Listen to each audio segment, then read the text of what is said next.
ವೀಕ್ಷಕರೇ ನಮಸ್ಕಾರ. ಜನಶ್ರೀ ಟೈಮ್ಸ್ಗೆ ಸ್ವಾಗತ. ನಾನು ಆನಂದ ಸ್ವಾಮಿ ವಿರಕ್ತಂತ. ವೀಕ್ಷಕರೇ, ಸಿದ್ದರಾಮಯ್ಯನವರು ಡಿ ಕೆ ಶಿವಕುಮಾರ್ ಅವರಿಗೆ ಮುಖ್ಯಮಂತ್ರಿ ಸ್ಥಾನವನ್ನು ಬಿಟ್ಟುಕೊಟ್ಟ ನಂತರ ಮಂತ್ರಿಗಳು ಕೂಡ ಅವರೊಂದಿಗೆ ಬದಲಾಗ್ತಾರೆ. ಬೇರೆಯವರೇ ಮಂತ್ರಿ ಆಗ್ತಾರೆ. ಹೊಸಬರಿಗೆ ಅವಕಾಶ ಕೊಡ್ತಾರೆ, ಜಾತಿವಾರ ಅವಕಾಶ ಕೊಡ್ತಾರೆ, ಹಿರಿಯರಿಗೆ ಅವಕಾಶ ಕೊಡ್ತಾರೆ. ಒಟ್ಟಾರೆ ಎಲ್ಲರೂ ಕೂಡ ಒಳಿತಾಗತಕ್ಕಂಥ ಕ್ಯಾಬಿನೆಟ್ ಇದಾಗತ್ತೆ ಅನ್ನುವಂಥ ಚರ್ಚೆಗಳು ಸಾಕಷ್ಟು ರೀತಿಯಲ್ಲಿ ನಡೆದು ಈ ಬಾರಿ ಇವರು ಮಂತ್ರಿ ಆಗಬಹುದು, ಅವ್ರ ಮಂತ್ರಿ ಆಗಬಹುದು, ಇವರು ಡಿ ಕೆ ಶಿವಕುಮಾರ್ ಅವರಿಗೆ ವೆರಿ ಕ್ಲೋಸ್ ಇದ್ದಾರೆ, ಅವ್ರು ಆಗಬಹುದು, ಇಲ್ಲ ತುಂಬಾನೇ ಅಂದ್ರೆ ತುಂಬಾನೇ ಕಾಂಗ್ರೆಸ್ ಪಕ್ಷಕ್ಕೆ ಕೊಟ್ಟಿದ್ದಾರೆ, ಇವರು ಮಂತ್ರಿ ಆಗ್ಬಹುದು. ಈ ರೀತಿಯಾಗಿರ್ತಕ್ಕಂಥ ಸಾಕಷ್ಟು ಚರ್ಚೆಗಳು ನಡೀತಾ ಬಂದು, ಊಹಾಪೋಹಗಳು ನಡೀತಾ ಬಂದು, ಅಸಂಪ್ಷನ್ಗಳು ಆಗ್ತಾನೆ ಬಂದು, ಕೊನೆಗೂ ಕೂಡ ಒಂದು ಪಟ್ಟಿ ಶಿವಕುಮಾರ್ ಅವರ ಜೊತೆಗೆ ಪ್ರಮಾಣ ವಚನ ಸ್ವೀಕಾರ ಮಾಡಿ ಅಂತೂ ಸೇಫ್ಲಿ ಅವರೆಲ್ಲ ಮಿನಿಸ್ಟರ್ ಆಗಿದ್ರು.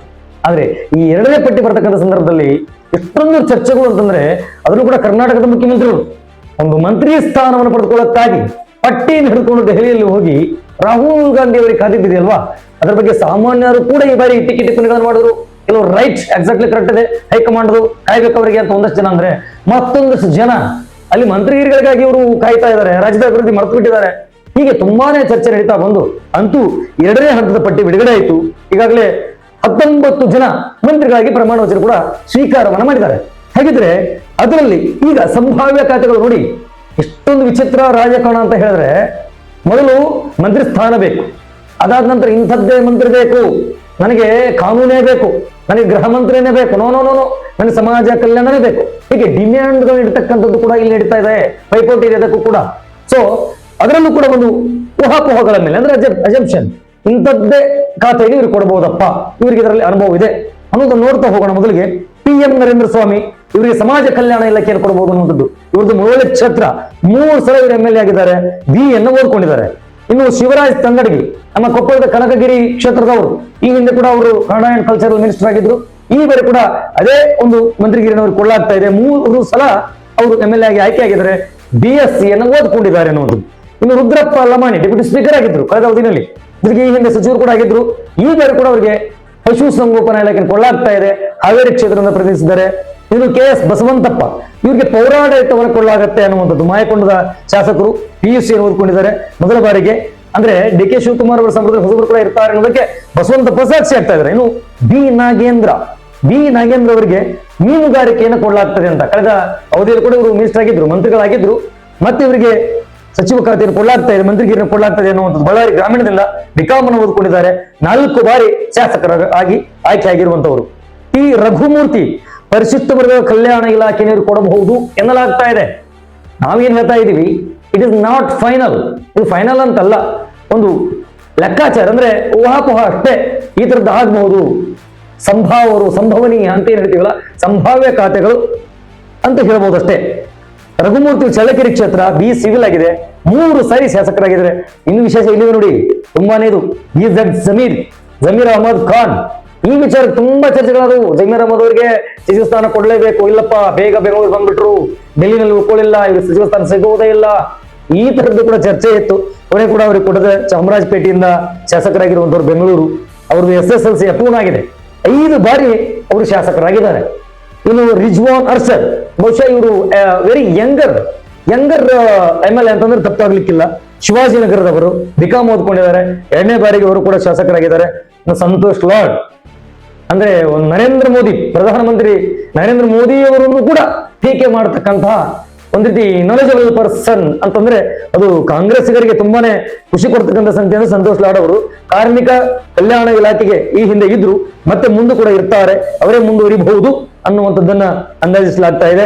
ಕಲಗಡಿ ಕ್ಷೇತ್ರದಿಂದ ಈಗಾಗಲೇ 4 ಬಾರಿ MLA ಆಗಿರುವಂತಹವರು, ಕ್ಷೇತ್ರದಲ್ಲಿ ಸಾಕಷ್ಟು ಕೆಲಸ ಮಾಡಿರುವಂತವರು. ಜೊತೆಗೆ ಮಧು ಬಂಗಾರಪ್ಪನವರು ಮಾಜಿ CM ಅವರ ಪುತ್ರ. ಇವರಿಗೆ ತಂದೆಯವರ ನೆರಳಲ್ಲಿ ಬೆಳೆದಿರುವಂತವರು, ಹಿಂದೆ ಶಾಲಾ ಶಿಕ್ಷಣ ಇಲಾಖೆಯ ಮಂತ್ರಿಗಳಾಗಿದ್ರು, ಇದೀಗ ಕೂಡ ಅವರು ಮಂತ್ರಿಗಳಾಗ್ತಾರೆ ಅನ್ನುವಂಥದ್ದು. ಸೊರಬ ಕ್ಷೇತ್ರದಿಂದ BA ಓದ್ಕೊಂಡಿರುವಂತವರು, 2ನೇ ಬಾರಿ ಶಾಸಕರು. ಪುಟ್ಟರಂಗ ಶೆಟ್ಟಿ ಅರಣ್ಯ ಇಲಾಖೆಯನ್ನು ಕೊಡಲಾಗ್ತಾ ಇದೆ. ಇವರು ಚಾಮರಾಜನಗರ BA ಓದ್ಕೊಂಡಿದ್ದಾರೆ, 4 ಬಾರಿ MLA, ಇವರು ಕೂಡ ಕೊಳ್ಳಾಗ್ತಾ ಇದೆ. ಇನ್ನು ಡಾಕ್ಟರ್ ಅಜಯ್ ಸಿಂಗ್ ಮೊದಲ ಬಾರಿಗೆ ಇವರು ಜೇವರ್ಗಿ ಕ್ಷೇತ್ರದಿಂದ MLA ಆಗಿ ಆಯ್ಕೆ ಆಗ್ತಾ ಇದ್ದಾರೆ. ಅವರಿಗೂ ಕೂಡ ಬಹುಶಃ ಸಣ್ಣ ಕೈಗಾರಿಕೆ ಇಲಾಖೆಯನ್ನು ಕೊಡಬಹುದು ಅನ್ನುವಂತ ಅಂದಾಜಿದೆ. ಹಾಗೆಯೇ N ಶಿವರಾಯಸ್ವಾಮಿ ಕೃಷಿ ಇಲಾಖೆ ನಾಗಮಂಗಲದ ಶಾಸಕರು, ಅವರು ಕೂಡ 4 ಬಾರಿ ಆಯ್ಕೆಯಾಗಿದ್ದಾರೆ. ಅವರನ್ನು ಈ ಬಾರಿ ಮತ್ತೆ ಮಂತ್ರಿಯಾಗಿ ನೋಡಿದ್ದಾರೆ ಜನ. ಅವರಿಗೆ ಈ ಖಾತೆಯನ್ನು ಕೊಡಬಹುದು ಅನ್ನುವಂಥದ್ದು. KM ಶಿವಲಿಂಗೇಗೌಡರು ಮಾತನಾಡ್ತಾ ಹೋದ್ರೆ ಅದೊಂದು ಡಿಫ್ರೆಂಟ್ ಆಗಿರ್ತದೆ ವಿಧಾನಸಭೆಯಲ್ಲಿ. ಅವರು ವಸತಿ ಸಚಿವರಾಗಿ ಬಹುಶಃ ಅಧಿಕಾರ ಮಾಡಬಹುದು, ಮಂತ್ರಿಗಿರಿಯನ್ನು ಮಾಡಬಹುದು ಅನ್ನುವಂಥದ್ದು ಒಂದು ಅಂದಾಜಿದೆ. ಅರಸೀಕೆರೆಯವರು ಹಾಗೆಯೇ BA ಓದ್ಕೊಂಡಿರುವಂತಹ 4 ಬಾರಿ ಶಾಸಕರಾಗಿದ್ದಾರೆ. ಇನ್ನು SC ಬಾಲಕೃಷ್ಣ ಇವರು ಮಾಗಡಿ ಕ್ಷೇತ್ರ MBBS ಅಪೂರ್ಣವಾಗಿದೆ, ಡಾಕ್ಟರ್ ಆಗ್ಲಿಕ್ಕೆ ಹೋಗಿದ್ದಾರೆ. ಆದ್ರೆ ಪಬ್ಲಿಕ್ ಸರ್ವೆಂಟ್ ಆಗಿರೋಣ ಅನ್ನೋ ಕಾರಣಕ್ಕೆ ಇವತ್ತು ಜನಸೇವೆಗಾಗಿ ರಾಜಕಾರಣದಲ್ಲಿ ಇದ್ದಾರೆ. 5 ಬಾರಿ ಶಾಸಕರು. ಅಬಕಾರಿ ಇಲಾಖೆಯನ್ನು ಕೊಡಲಾಗ್ತಾ ಇದೆ ಅನ್ನುವಂತ ಒಂದು ಮಾಹಿತಿ ಸಿಗ್ತಾ ಇದೆ. ಅದ್ರ ಜೊತೆಗೆ ಬಸವರಾಜ್ ರಾಯರೆಡ್ಡಿ ಲಿಟ್ರಲಿ ಇವರು BA LLB ಓದಿರುವಂತವರು ಕಾನೂನು ಇಲಾಖೆ ಇವ್ರು ಕೊಡ್ತಾರೆ. ಯಾಕೆಂದ್ರೆ ಇವ್ರ ಹಿಂದೆ ಸಂಸದೀಯ ವ್ಯವಹಾರಗಳಲ್ಲಿ ಕೂಡ CMಗೆ ಸಲಹೆಗಾರರಾಗಿ ಕೆಲಸವನ್ನು ಮಾಡಿದಂಥವ್ರು, ಸಾಕಷ್ಟು ರಾಜಕೀಯ ಪರಿಣಿತಿ ಮತ್ತು ಹಿರಿಯರು. ಸೊ ಹೀಗಾಗಿ ಅವರು BA LLB ಓದಿದ್ದಾರೆ, ಅನುಭವ ಇದೆ. 6 ಬಾರಿ ಶಾಸಕರಾಗಿದ್ದಾರೆ. ಈ ಹಿಂದೆ ಮಂತ್ರಿಗಳಾಗಿ ಕೆಲಸ ಮಾಡಿದ್ರೆ ಬಹುಶಃ ಅವರಿಗೆ ಕಾನೂನು ಇಲಾಖೆ ಅಂದ್ರೆ ಮಾನ್ಯ ಏನು HK ಪಾಟೀಲ್ ಇವತ್ತು ಕಾನೂನು ಇಲಾಖೆಗೆ ಇದ್ರು, ಆ ಇಲಾಖೆಯನ್ನ ಬಸವರಾಜ ರಾಯರೆಡ್ಡಿ ಕೊಡಲಾಗಬಹುದು ಅನ್ನುವಂತ ಅಂದಾಜಿದೆ.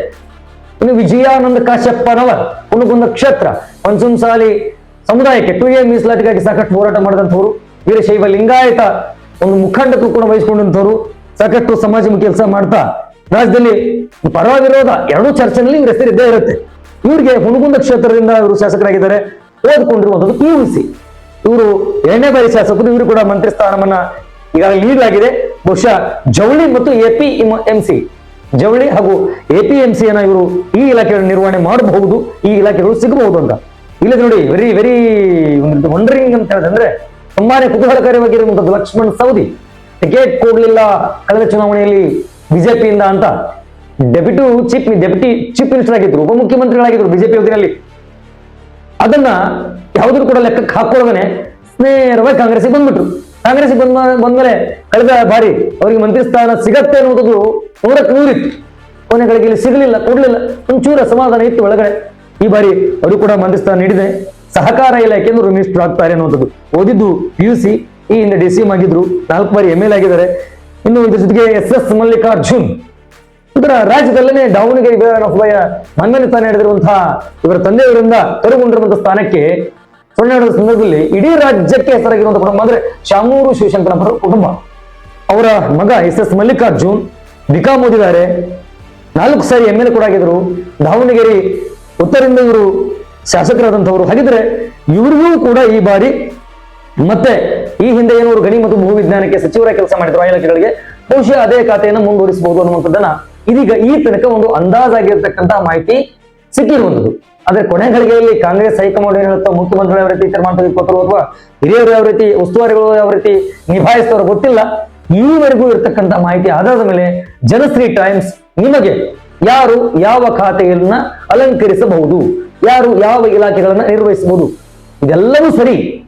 ಖಾತೆಗಳು ಅದಲು ಬದಲಾಗಬಹುದು, ಇವೇ ಖಾತೆಗಳನ್ನು ಕೊಡಬಹುದು ಅಂತ ಏನಿಲ್ಲ, ಬೇರೆ ಖಾತೆಗಳನ್ನು ಕೊಡಬಹುದು. ಆದ್ರೆ ಜನರ ನಿರೀಕ್ಷೆ ಇಷ್ಟೇ, ಮೊದಲು ಶಾಸಕರಾದರೆ ಕೊನೆಗೆ ಜನರನ್ನೇ ಬಳಸ್ಕೊಂಡು ಮಂತ್ರಿಗಳಾದರೆ ಸ್ಥಾನವನ್ನು ಕೊಟ್ಟಿದ್ದಾರೆ. ಕೇವಲ ಮಂತ್ರಿಗಿರಿಗೋಸ್ಕರ ಎಲ್ಲೆಲ್ಲೋ ಹೋಗಿ ಕೂತ್ರಿ, ಯಾರ್ಯಾರನ್ನೂ ಭೇಟಿ ಆದ್ರಿ, ಏನೇನೋ ಮಾಡಿದ್ರಿ, ತಂತ್ರ ಪರತಂತ್ರಗಳನ್ನ ಮಾಡಿದ್ರಿ, ಅತಂತ್ರರಾಗದೆ ಸ್ವತಂತ್ರಗೊಂಡ ಕೆಲಸವನ್ನು ಮಾಡಿದ್ರಿ, ಅಂತೂ ನಿಮಗೆ ಸ್ಥಾನಗಳು ಸಿಕ್ಕಿವೆ. ಅದು ಯಾವುದೇ ಸಿಗ್ರಿ, ಸಿಕ್ಕಾಗ ಅಧಿಕಾರ ಬಂದಾಗ ಅರಿತು ನಡೆ, ಜನರಿಗಾಗಿ ಬಂದಿದ್ದು ಜನರಿಗಾಗಿ ದುಡೆ ಅನ್ನುವಂತಹ ಮಾತು ನೆನಪಿರಬೇಕು ಅನ್ನುವಂಥದ್ದು. ಕೇವಲ ಮಂತ್ರಿ ಆಗೋದು ದೊಡ್ಡ ಮಾತಲ್ಲ.